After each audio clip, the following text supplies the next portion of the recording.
अस्सलाम वालेकुम viewers, welcome to my channel Khalid tech. और आज की इस वीडियो में हम पढ़ेंगे पार्ट 2 पार्ट्स ऑफ स्पीच। ठीक है, जो पार्ट 1 पहला मैंने आपको पढ़ाया था उसमें 4 मॉड्यूल रह गए थे। तो आज इस वाली वीडियो में मैं 4 वीडियो जो है वो पार्ट्स को कवर कर दूंगा। तो जो हमने प्रीवियस पढ़े थे वो आई थिंक नाउन पढ़ लिए थे, प्रोनाउन पढ़ लिए थे और एडजेक्टिव्स पढ़ लिए थे, और साथ ही साथ हमारे पास वर्ब भी हमने कवर कर लिया था।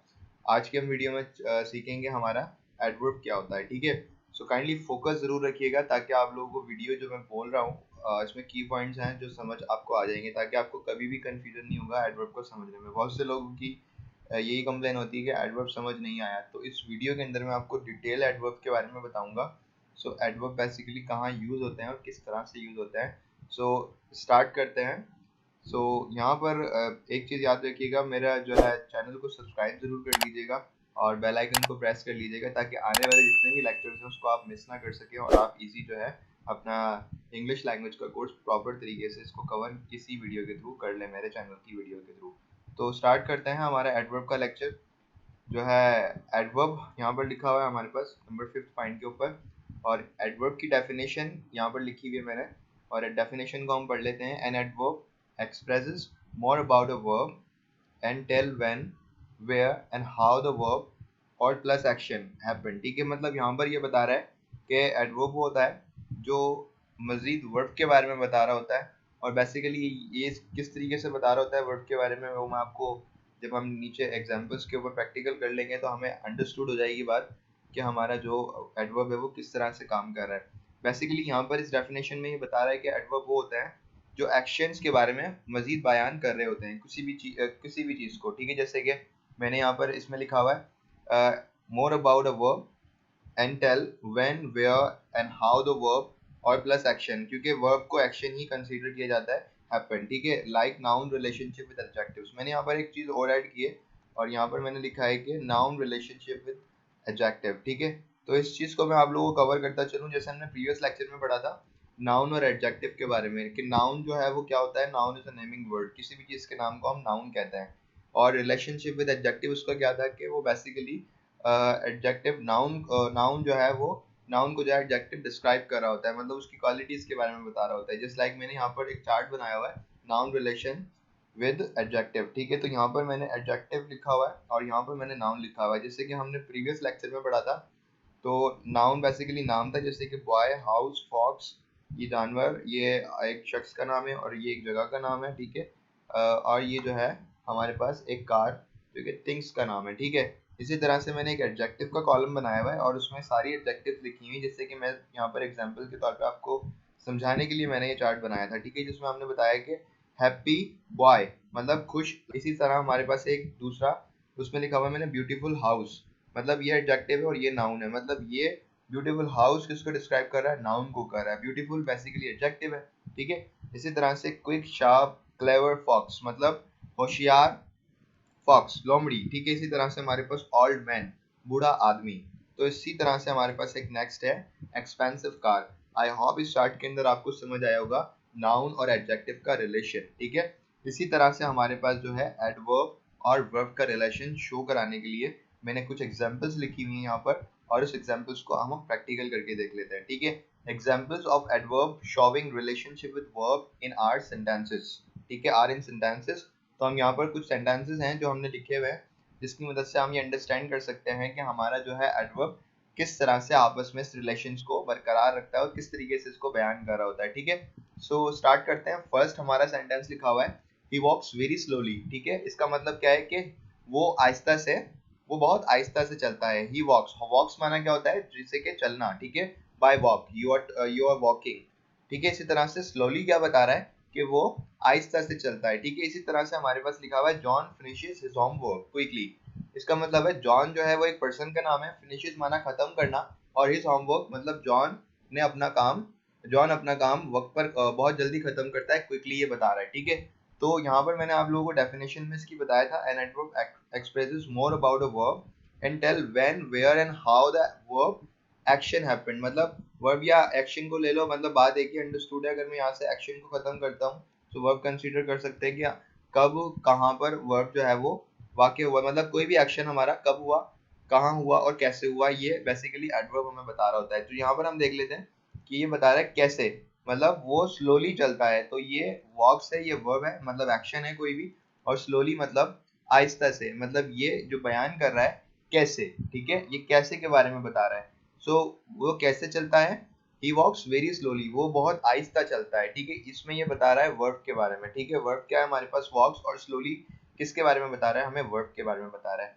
तो मैंने आप लोगों को डेफिनेशन में क्लियर किया कि हमारा जो एडवर्ब है वो क्या क्या बता रहा होता है, कि जो हमारा वर्ब है उसके बारे में बता रहा होता है कि वो कब, कहाँ, कैसे एक्शन हमारा परफॉर्म किया गया। तो यहाँ पर ये बता रहा है कि वो आहिस्ता से चलता है, दैट मीन्स कि वो ये बता रहा है कि किस तरह से, जवाब अगर हम उसका सवाल निकालेंगे तो इस तरह से निकल सकता है कि वो किस तरह चलता है या वो कैसे चलता है। सो हम यहाँ पर इसके जवाब में दे रहे हैं कि ही वॉक्स वेरी स्लोली, ठीक है। इसी तरह से हमारे पास नेक्स्ट सेंटेंस है और उसमें हमने लिखा हुआ है John finishes his homework quickly, ठीक है। इसमें हमने बताया है कि जॉन जो है वो एक पर्सन का नाम है, ठीक है, जो कि एक नाम को कहते हैं हम, ठीक है। इसी तरह से फिनिशेस एक वर्ब है और हिज होमवर्क जो है हमारा एक, हिज जो है वो हमारा प्रोनाउन है और ऐसे ही होमवर्क जो है एक नाउन है, ठीक है। क्विकली क्या बता रहा है कि वो अपना काम कैसे खत्म करता है, जल्दी से खत्म करता है, क्विकली खत्म करता है, ठीक है। इसी तरह से लिखा हुआ है शी स्पीक्स स्वीटली, वो बहुत मीठा बोलती है, शी स्पीक्स स्वीटली। तो यहाँ पर शी क्या है, एक प्रोनाउन है, और स्पीक्स एक वर्ब है, और स्पीक्स आपस में स्पीक्स का बता रहा है कि वो किस तरह से बोलती है, वो बहुत मीठा बोलती है। सो कैसे, इसी तरह से हमारे पास एक सेंटेंस है जिसमें लिखा हुआ है आई गो टू स्कूल, ठीक है, जिसमें ये बता रहा है कि मैं कब, ये कब की काइंड को बताएगा, ठीक है, एक्शन कब हुआ, ठीक है। एक्शन मतलब एक्शन जो है वो जाना, गो, और डेली मीन्स रोज आना, ठीक है, ये बता रहा है टाइम के बारे में, ठीक है। सो आई डेली गो टू स्कूल, मैं रोजाना स्कूल जाता हूँ, ठीक है। और यहाँ पर लिखा हुआ है she is driving a car fast, इसका मतलब हुआ कि वो तेज कार चला रही है, ठीक है। अब ये तेज जो हुआ वो क्या हुआ हमारे पास, वो हुआ किस तरह से चला रही है कार, वो बहुत तेज कार चला रही है, means she is driving a car fast, ठीक है। सो आई होप कि ये बात अंडरस्टूड हो गई होगी कि आपको किस तरह से हमारा जो है एडवर्ब वो रिलेशन शो कर रहा है वर्ब के साथ, ठीक है। इसी तरह से हम यहाँ पर एक चार्ट देख लेते हैं कवर करने के लिए, और यहाँ पर हम इसको समझ लेते हैं। यहाँ पर बेसिकली मैंने कुछ चेंज नहीं किया, तो यहाँ पर मैं चेंज कर देता हूँ। यहाँ पर मैं वर्ब लिख देता हूँ, हमारी जो वर्ब्स हैं, जैसे कि हमारे पास एक वर्ब है ड्राइव, ठीक है, ड्राइव। तो ड्राइव को मैं क्या बोलूँगा, अच्छा मैंने ड्राइवर लिख दिया। ड्राइवर हम किससे बोलते हैं, एक गाड़ी चलाने वाले को बोलते हैं, और जो कंसीडर किस तरह से होगा, एक नाउन की तरह से होगा। इसी तरह से हमारे पास वर्ब के साथ हम अगर एडवर्ब को जोड़ेंगे तो ड्राइव हम क्या कर सकते हैं, फास्ट, ठीक है। और इस तरह से हमारे पास एक वर्ब है जिसको हम ले लेते हैं गो, ठीक है। नेवर, मैं नेवर कह रहा हूँ तो उसका मतलब हो गया कभी नहीं, मतलब कभी नहीं जाता। जैसे कि मैं यहाँ पर अगर सेंटेंस लिखूँ इस पर, आई, ठीक है, आई गो टू स्कूल नेवर, ठीक है, आई गो टू स्कूल लिख देता हूँ मैं यहाँ पर नेवर, ठीक है। इस तरह से क्विक शार्प वाला हटा देता हूँ सेक्शन, और यहाँ पर मैं अपना एक एडवर्ब वर्ब ले लेता हूँ, जिसको मैं वर्ब क्या ले सकता हूँ यहाँ पर, जस्ट लाइक मैंने ले लिया स्लीप, और यहाँ पर मैंने लिख लिया स्लीप फेयरलेस, फेयरलेसली। अच्छा ये क्या बता रहा है कि वो किस तरह से सोता है, जैसे कि मैंने कहा अहमद स्लीप्स फेयरलेसली, मतलब अहमद बगैर डर के सोता है। तो इस तरह से यहाँ पर वर्ब का चार्ट जो है वो कवर हो गया हमारा, और यहाँ पर कुछ एडवर्ब्स हैं जिसके थ्रू आपको ये पता लग सकता है कि एडवर्ब्स किस तरह से हम पहचान रख सकते हैं कि एडवर्ब्स इस तरह के दिखते हैं, जो कि अबाउट किसके बारे में बता रहे हो, अबाउट अ वर्ब, ठीक है। तो वो ही हमारे पास कंसीडर होंगे as an adverb. I hope कि ये बात आपको समझ आई होगी। सो नेक्स्ट हमारे पास मूव करते हैं और नेक्स्ट वाले सेक्शन को देख लेते हैं। नेक्स्ट जो हमारा पार्ट है वो है कंजंक्शन, ठीक है। अच्छा कंजंक्शन बेसिकली क्या होता है, कंजंक्शन इसके वर्ड से ही पता लग रहा है। आई होप के आप लोगों ने ये वर्ड सुना होगा कि जंक्शन, जंक्शन माना एक स्टेशन को बोलते हैं ना, जहाँ पर आप देखते होंगे कि एक ट्रेन जा रही है और ट्रेन जो है वो जंक्शन के थ्रू वो कनेक्ट हुई हुई होती है। तो मतलब ये होता है कि जंक्शन का काम एक डेस्टिनेशन से दूसरी डेस्टिनेशन पर टू बी कंटिन्यूड रहना, ठीक है। तो इसी तरह से यहाँ पर कंजंक्शन है, और उस पर हम एग्जांपल लेकर देख लेते हैं कि कंजंक्शन को हम किस तरह से अंडरस्टैंड करते हैं, ठीक है। तो कंजंक्शन की डेफिनेशन ये कहती है conjunction is a part of the speech used to connect two और more than two different words, sentences, phrase and clauses, ठीक है। It also shows the connection between those two sentences which are related to each other। मतलब ये बता रहा है कि conjunction जो है वो क्या कर रहा होता है। जैसे मैंने एग्जांपल में आपको बताया कि एक सेंटेंस को दूसरे सेंटेंस से जोड़ता है, जिससे मैंने आपको स्टेशन की एग्जांपल दी कि वो एक डेस्टिनेशन से जोड़कर दूसरी डेस्टिनेशन की जानिब आपको मूव कर रहा होता है, ठीक है। तो यहाँ पर हम समझ लेते हैं, एग्जांपल्स कुछ लिखी हुई हैं। एग्जांपल्स में हमने लिखा हुआ है एंड, और, नॉट, बट अब इसके मतलब भी मैं आपको बताता हूँ। एंड का मतलब और होता है, और जो हमारे पास इंग्लिश में होता है उसका मतलब या होता है, ठीक है। इसी तरह से हमारे पास नॉट है, नॉट का मतलब नहीं, अंडरस्टूड सी बात है, ठीक है। इसी तरह से हमारे पास जो है वो बट है, और इसी तरह से हमारे पास सो है, फार है, इस तरह से हमारे पास वाइल और बिकॉज और एटसेट्रा हम बहुत सारे लगा सकते हैं। बट का मतलब मगर या, लेकिन सो मतलब तो। जैसे कि मैं यहाँ पर एग्जांपल ले लेता हूँ कि अगर तुमने ये नहीं किया तो मैं क्या करूँ, ठीक है। जस्ट लाइक हमारा एक सेंटेंस है, अगर तुमने ये काम वक्त पर नहीं किया तो मैं क्या कर सकता हूँ। तो यहाँ पर जो तो आ रहा है हमारा, बेसिकली आपस में दो सेंटेंस को ज्वाइन कर रहा है। पहला सेंटेंस हमारा क्या हो रहा है यहाँ पर कि अगर ये काम तुमने नहीं किया, पहला सेंटेंस।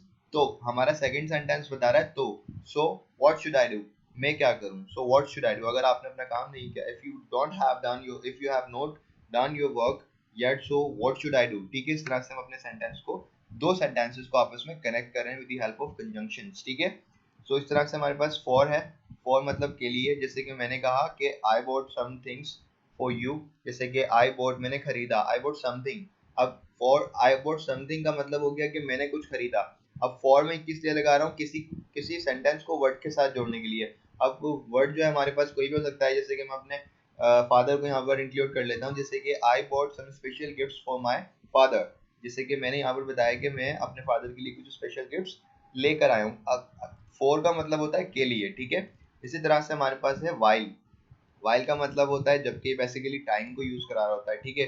जस्ट लाइक जब मैं काम कर रहा था तो ये जस्ट लाइक मैंने यहाँ पर एग्जांपल इस तरह से भी ले सकते हैं इसको कि जब मैं काम कर रहा था उसी दौरान मेरे साथ एक हादसा हो गया, ठीक है। When I was doing work, इसको इसी तरह से हमारे पास वाइल है, जिसके बारे में हम ये कह सकते हैं कि वाइल का मतलब जिससे कि ड्यूरेशन के लिए यूज किया जाता है। जैसे कि मैंने यहाँ पर कहा कि मेरे ये काम करते वक्त जो है मैं इसे भूल गया था, I forgot it while I was doing this.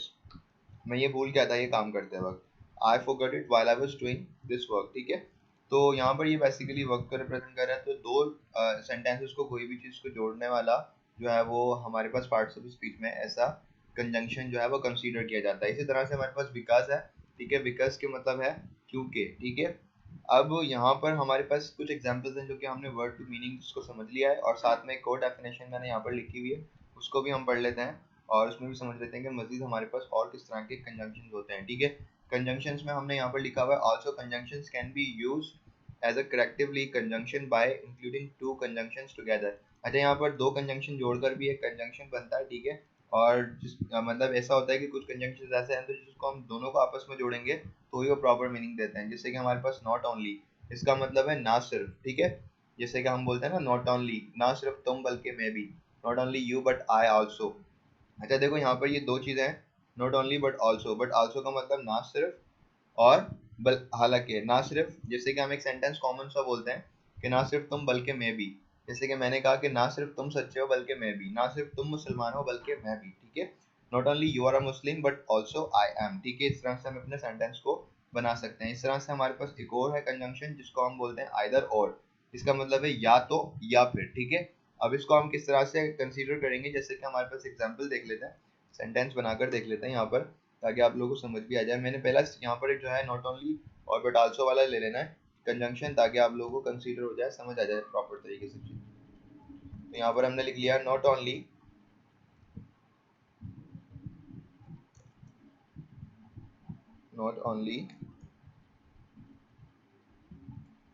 You are Muslim but also I am, ठीक है। इस तरह से हमारा ये कंजंक्शन कंप्लीट हो गया। मतलब ये दो सेंटेंसेस को इसने आपस में जोड़ दिया, लेकिन इसका मतलब कब पूरा हुआ, जब ये दो हमारे कंजंक्शन आपस में जुड़े। इसका मतलब ना सिर्फ तुम मुसलमान हो बल्कि मैं भी, ठीक है, बट ऑल्सो आई एम, ठीक है। तो इस तरह से हमारे पास ये सेंटेंस कंप्लीट हुआ। इस तरह से हम अब आइदर और को ले लेते हैं और उसकी एग्जांपल्स को समझ लेते हैं। यहाँ पर मैं लिख देता हूँ सेंटेंस आइदर, या तो तुम सच्चे हो या फिर मैं, आइदर यू आर ट्रू और आई, ठीक है, या तो तुम सच्चे हो या फिर मैं। या इस तरह से हम इसमें सब्जेक्ट चेंज कर लेते हैं और यहाँ पर मैं लिख देता हूँ आइदर अहमद इज ट्रू और हिज फ्रेंड। इसका मतलब हो गया कि या तो अहमद सच्चा है या फिर उसका दोस्त, ठीक है। तो यहाँ पर ये आइदर और का कॉन्सेप्ट हमारा क्लियर हो गया। इसी तरह से नाइदर नॉर है, और भी बहुत सारे हैं जो कि हम जब हम इसका मजीद लेक्चर पढ़ेंगे तो हम इसको सीखते रहेंगे। मैं इसकी एक प्रॉपर अलग से वीडियो बनाकर डाल दूंगा, तो उसमें आप लोगों को तमाम चीज़ें मैं प्रोवाइड कर दूंगा, ठीक है। और अगर किसी को मतलब कन्फ्यूजन हुआ करे तो मुझसे कमेंट सेक्शन में पूछ ले, मैं बता दूंगा उससे, ठीक है। तो यहाँ पर हमारे पास नाइदर नॉर का कॉन्सेप्ट बन रहा है, ना तो मैं ना तो ना, ठीक है। मतलब इसका मतलब हो गया नाइदर नॉर, ठीक है। सॉरी, यहाँ पर मैंने नॉर लिखना भूल गया। सो यहाँ नाइदर और नॉर वाला कॉन्सेप्ट है, ठीक है। तो इसको हम कंप्लीट कर लेते हैं। यहाँ पर हम लिख लेते हैं नाइदर, ना तो तुम सच्चे हो। यहाँ पर हम वही वाले सेंटेंस को कॉपी कर लेते हैं, या तो को हम बना लेते हैं ना तो, ठीक है। ना तो अहमद सच्चा है ना उसका दोस्त, neither Ahmad is true nor his friend. मतलब यहाँ पर हमने नेगेटिव फॉर्म बना दी किसकी, जो हमारे पास यहाँ पर थी, ठीक है। जैसे हमारे पास आइदर और है, उसकी नेगेटिव फॉर्म क्या है, नाइदर नॉर, आइदर और। इसी तरह से हमारे पास है नाइदर नॉर। इसका मतलब हुआ ना तो अहमद सच्चा है ना उसका दोस्त, ठीक है। आई होप कि कंजंक्शन का पॉइंट आपको समझ आया होगा। और कुछ एग्जांपल्स मैंने लिखी हुई हैं जिसमें हम जो ऊपर वाली एग्जांपल्स हैं उसको समझ लेंगे प्रॉपर तरीके से। जैसे मैंने लिखा रॉबिन, रॉबिन एक वर्ड है, ठीक है, जो कि एक नाउन है, ठीक है। Robin and Jenny are both good at trekking. मतलब ये बता रहा है कि रॉबिन और जेनी जो हैं वो दोनों जो है ट्रैकिंग में बहुत अच्छे हैं, ठीक है। इसी तरह से हमारे पास लिखा हुआ their parents may be decided to go out for lunch, ठीक है, और डिनर। इसका मतलब हो गया कि उनके वालिदैन ने डिसाइड कर लिया है, शायद डिसाइड कर लिया कि वो बाहर जाके लंच करेंगे या फिर डिनर। अच्छा देखो, यहाँ पर एक स्टैंड अलोन आ रहा है, ठीक है। और मैंने बताया था और का मतलब क्या होता है, या तो वो लंच करेंगे या फिर डिनर, ठीक है। इसी तरह से हमारे पास नेक्स्ट सेंटेंस है और उसमें हमने लिखा हुआ है he is not only good at singing but also good at acting. इसका मतलब हुआ कि ना सिर्फ वो सिंगिंग में अच्छा है बल्कि वो ना सिर्फ वो सिंगिंग में अच्छा है बल्कि वो एक्टिंग में भी बहुत अच्छा है, ठीक है। इस तरह से हमारा ये जो है कंजंक्शन का पॉइंट, आई होप कि आप लोगों को समझ आया होगा। और अगर फिर भी कुछ कंफ्यूजन होती है तो आप मुझसे कमेंट सेक्शन में एनी टाइम कुछ भी पूछ सकते हैं। I will be available to all you guys to reply and will be quickly responsive, okay. इसी तरह से हमारे पास आते हैं 7 नंबर पर जो हमारी प्रीपोजिशन है उसको कवर कर लेते हैं। तो उसकी डेफिनेशन को हम कंसीडर करते हैं और देखते हैं कि उस प्रीपोजिशन में हमें क्या मिल रहा है और क्या बताया जा रहा है। अब यहाँ पर हमारे पास लिखी हुई है प्रीपोजिशन की definition. A preposition is a word that represents the relationship between the noun and rest part in a sentence and always comes before a noun or a pronoun to complete। मतलब ये बता रहा है कि जो preposition होता है वो basically शो करता है रिलेशनशिप को नाउन के और प्रोनाउन के। किसी सेंटेंस के अंदर आप देखेंगे तो कोई भी सेंटेंस, जैसे कि मैंने एक सेंटेंस लिखा आई एम एट होम, ठीक है, मैं घर पर हूँ। मतलब आई जो यहाँ पर कंसीडर किया जा रहा है वो क्या कंसीडर किया जा रहा है, just like I am at home. तो यहाँ पर मैंने बताया आई, आई मतलब हो गया हमारा प्रोनाउन, ठीक है। इसी तरह से हमारे पास एम जो है वो एक स्ट्रेट वर्ब है, ठीक है, और एक्स को हेल्पिंग वर्ब भी बोल सकते हैं। और एट जो बता रहा है वो बता रहा है रिलेशन, ठीक है। अब वो रिलेशन किसका है, वो रिलेशन है हमारा प्रोनाउन का। प्रोनाउन का रिलेशन बता रहा है किसके साथ, एक वर्ड है हमारे पास होम, ठीक है। तो ये बता रहा है किसका रिलेशन, प्रोनाउन का रिलेशन एक दूसरे वर्ड के साथ। और ये बताने वाला कौन हुआ रिलेशन, उसकी पोजीशन, ये हमारा एट हो गया, ठीक है। तो एट भी कंसीडर एज अ प्रीपोजिशन ही किया जाता है। तो इसी तरह से लिखते हैं टू कंबाइन अ नाउन और अ प्रोनाउन। यहाँ पर हम पढ़ लेते हैं टू कंबाइन अ नाउन और a pronoun with a group of words to complete a sentence और फ्रेज इज कॉल्ड प्रीपोजिशन, ठीक है। इसका मतलब हो गया टू कंबाइन अ नाउन और a pronoun with a group of words to complete a sentence और phrase is called a preposition. मतलब ये बता रहा है कि नाउन और प्रोनाउन को कंबाइन करके with a group of words to complete a sentence, with a group of words to complete a sentence और also relationship and position about a noun और a pronoun with another word. इसका मतलब कि जो मैंने आपको example ली ये consider करेंगे विद अनदर वर्ड, और ये हम कंसीडर करेंगे जो कि हमारा प्रोनाउन है। और ये बेसिकली क्या हो गया, प्रीपोजिशन, जो कि इसके आपस में क्या बता रहा है, पोजीशन को और रिलेशन को बयान कर रहा है कि मैं कहाँ हूँ, आई एम एट होम, ठीक है। सो इस तरह से एग्जांपल्स हैं कुछ। और उसमें हम देख लेते हैं until का मतलब हो गया जब तक, ठीक है, और ऑफ का मतलब हो गया का, के, इस तरह से इनका मतलब हो गया में, एट का मतलब हो गया पर, ठीक है, और में, ये दोनों पोजीशंस को ही डिस्क्राइब कर रहा होता है। इसी तरह से अंडर का मतलब हो गया नीचे, अबाउट का मतलब हो गया के बारे में, ठीक है। तो इस तरह से हमारे पास कुछ एग्जांपल्स मैंने सेंटेंस की दी हुई हैं जो कि प्रपोजिशन समझने में आपको आसानी होगी। जैसे कि हमारे पास एक सेंटेंस लिखा हुआ है, the books are stored in the book shelf, मतलब ये बता रहा है कि बुक्स जो है वो बुक शेल्फ के स्टोर, अपना बुक शेल्फ में रखी हुई है, ठीक है। सो जो पोजीशन है वो किसकी है, बुक्स की है। बुक्स क्या है हमारे पास, नाउन है, ठीक है। और बुक शेल्फ क्या है, एक उसकी जगह है, मतलब एक पोजीशन है, ठीक है। और पोजीशन किस तरफ है, जो कि एक अदर वर्ड है, ठीक है। Just like the books are stored in book shelf, मतलब ये बता रहा है कि जो बुक्स हैं वो कहाँ पर रखी हुई हैं, बुक शेल्फ में रखी हुई है। इसी तरह से हमारे पास नेक्स्ट सेंटेंस है, और उस नेक्स्ट सेंटेंस में हमारे पास लिखा हुआ है we are about to reach our destination. इसका मतलब क्या हुआ कि हम अपनी मंजिल की जानिब पहुंचने वाले हैं, ठीक है। वी आर अबाउट, अच्छा यहाँ पर अबाउट का मतलब पहुंचने वाले हैं, जस्ट लाइक सेंटेंस एग्जांपल दे दी। और अगर मैं यहाँ पर एक और सेंटेंस यहाँ पर लिख देता हूँ, I know about the matter, ठीक है। अभी जो मैटर हो गया ये एक अदर वर्ड हो गया, ठीक है। और इसी तरह से हमारे पास जो प्रपोजिशन हो गया वो क्या हो गया, अबाउट, और I know about the matter, मतलब मैं इस मैटर के बारे में जानता हूँ। इसी तरह से ये पोजीशन बता रहा है और रिलेशन बता रहा है किसका, प्रोनाउन का, किसके साथ, मैटर के साथ, ठीक है। I know about the matter, ठीक है। तो इसी तरह से हमारे पास एक नेक्स्ट सेंटेंस है, और उसमें लिखा हुआ है the battle will continue until one dies, ठीक है। इसका मतलब है जंग चलती रहेगी। अंटिल का मतलब मैंने बताया था जब तक, जंग जब तक शुरू रहेगी जब तक कि कोई मर नहीं जाता, ठीक है। So until once one dies, ठीक है। इसका मतलब है अगर कोई भी नहीं मरता तो जंग चलती रहेगी, अंटिल वंस डाई, ठीक है।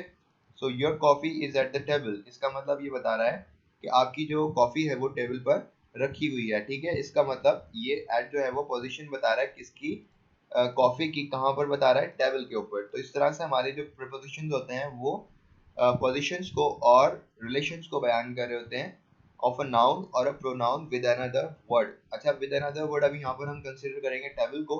जिस लाइक अगर हम यहाँ पर देखें तो ये क्या है, योर कॉफी, मतलब तुम्हारी कॉफी, जो है तुम्हारी कॉफी कहाँ रखी हुई है, टेबल पर रखी हुई है। तो एट जो बता रहा है वो पोजीशन को बता रहा है कि वो कहाँ है, वो टेबल के ऊपर है, ठीक है।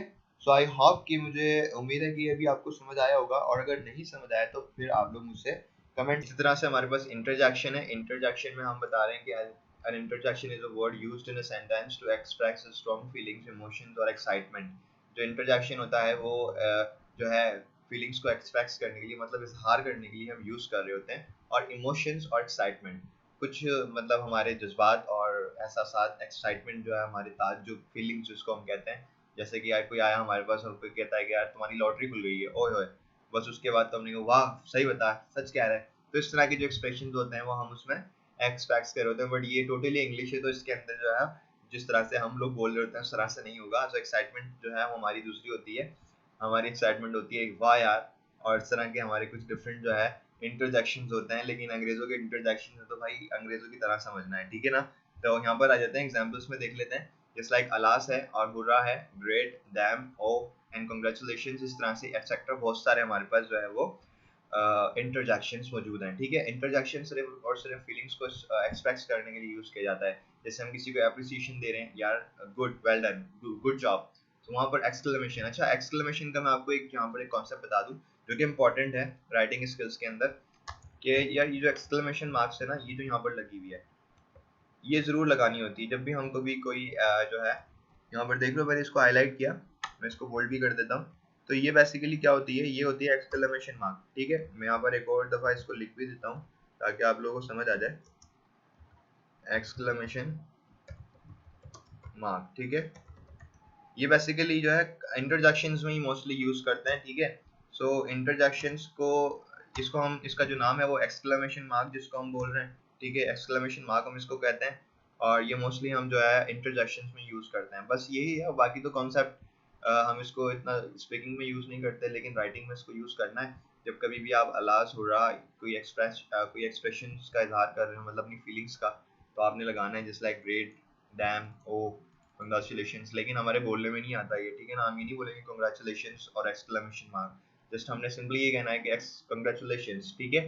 राइटिंग में ये इंपॉर्टेंट है, तो राइटिंग में हमने जब भी कोई एक्सप्रेस करनी है फीलिंग्स को, या कोई भी हम स्टोरी लिख रहे हैं उसके अंदर जो है वो जो है स्ट्रॉन्ग फीलिंग्स का जो है इमोशंस का बता रहा है, तो जहाँ पर आपको लगता है कि यार मुझे यहाँ पर ये लिखना चाहिए कि अहमद ने जो है वो उदासगी जो है, अहमद ने जो है उदास होकर जो है अपनी नाकामी का जो है वो इजहार किया, तो इस तरह से आप वहाँ पर लगा सकते हैं alas Ahmad expresses his failure बस सैडली, यहाँ पर हमने इस तरह से कह देना हमारा सेंटेंस।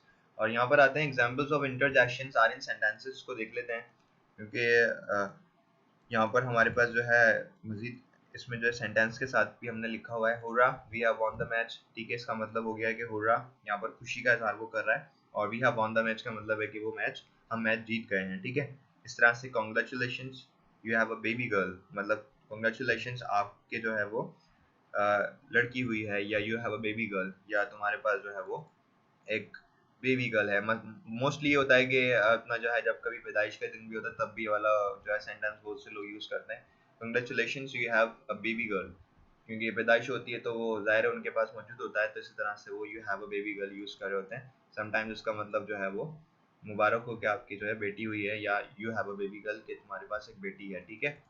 सो इस तरह से हम आ जाते हैं जो है वो एक एक्सप्रेशन है, ठीक है, और ये भी बेसिकली जो है एक एक्साइटमेंट है, या इसको हम अमेजमेंट कह सकते हैं, जैसे हमारे कहीं लग जाती है।